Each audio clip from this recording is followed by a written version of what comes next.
आज रेसिपी आम बनवा डालमा जहाँकि हूँ आम ओडिया मानकर अति प्रिय प्रत्येक ओडिया मानकर घर में डालमाटा निहाती सोमवार हो जेकोसी ओषा व्रत निश्चित बनी चलतु आज बनवा dalma. Hello welcome to food and lifestyle with मधु।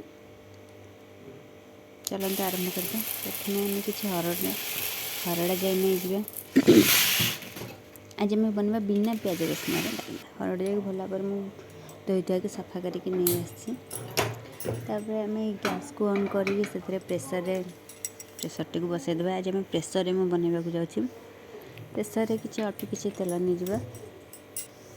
तेल टी गरम हो सारापर से देवा कि जीरा सीड्स। जीरा दे सारापर सुखिला लंका दुईटी तेजपत्र आउ कि अदा को क्रश्ड करके रखी। प्रथम आम कि अदा तेल रे प्रथम कि अदा पकेबा। आउ कि अदा मु रखी कंचा अदा डालमा रे पकेबा। यहाँ फुटेबा मु पकेली कि अदा पकईदेली।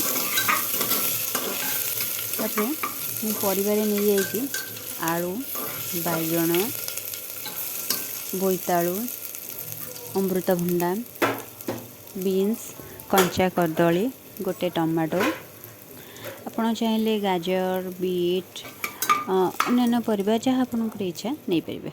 देखो परिबा गुड़िक मुझे सब काटी नहीं आउ कि कंचा धनिया पत्र जोड़ा को मुझे परिबा सहित मिक्स करके पकेबी। से पकेले तार फ्लेवरटा टी अलग आसे। परिबा गुड़ को भला काटी देछि मु क्यूब साइज रे काटी देछि परिबा गुड़ को। ये सब परिबा गुड़ प्रथम प्रेसर रे देदेबा। मैं प्रेसर एकाथरे फुटेकी बसई देती आमको आउ थे छुंका देवाई पड़ो ना। यहाँ हूँ गोटे सहज रेसिपी जो मैंने कि कॉलेज रे पढ़ुते हस्टेल रोते मेस रोते से अति सहज सिंपल 10-15 मिनट बनिकी रेडी हो। टेस्टी भी अच्छी बहुत। कंचा टमाटो टी मुझे ऐड करदेली। जाई टी जहाँ धोईकी रखी हरड़ जाई से पकईदेली। हरड़ जाई गुड़ा पकई सारापर आमको जहाँ आवश्यक मुताबक पानी दरकार आम देदेबा। जमी पानी एत भी दबानी अल्प पानी दबा जी परिवाटा जी बुड़ी रही अनुसार पानी दबा। एबे मु पानी ऐड कर देछि। पानी ऐड कर सारापर से किछि हलदी गुंड आवश्यक मुताबक हलदी गुंड आवश्यक मुताबक लुण स्वाद अनुसार लुण दे सारापर जो अदा किसी रखीदी मु क्रस्ट करके सेटा एबे मु पकईदेवी कंचा अदा गुड़ी को। तापर एबे प्रेसर लीड टी को देदेवी। 2टी सीटी आसला पर्यंत ताकू छाड़देवी हाई फ्लेम रे 2टी सीटी आसला पर्यंत छाड़देवे। 2टी सीटी आसला पर्यंत छाड़ देती तो हाई फ्लेम रे किंतु मु प्रेसर लीड को खोली नथिली। जेतरे प्रेसर गैस गुड़ सब रिलीज हो जाए सारापर मुझे खोली। ये टमाटो जो रहा मुझे प्रेसर ही ताकू क्रस्ट करके चापिकी ये करदेली। देखंतु एबे डालमाटा आमर रेडी हो जाइए। केते सुंदर देखा देखंतु।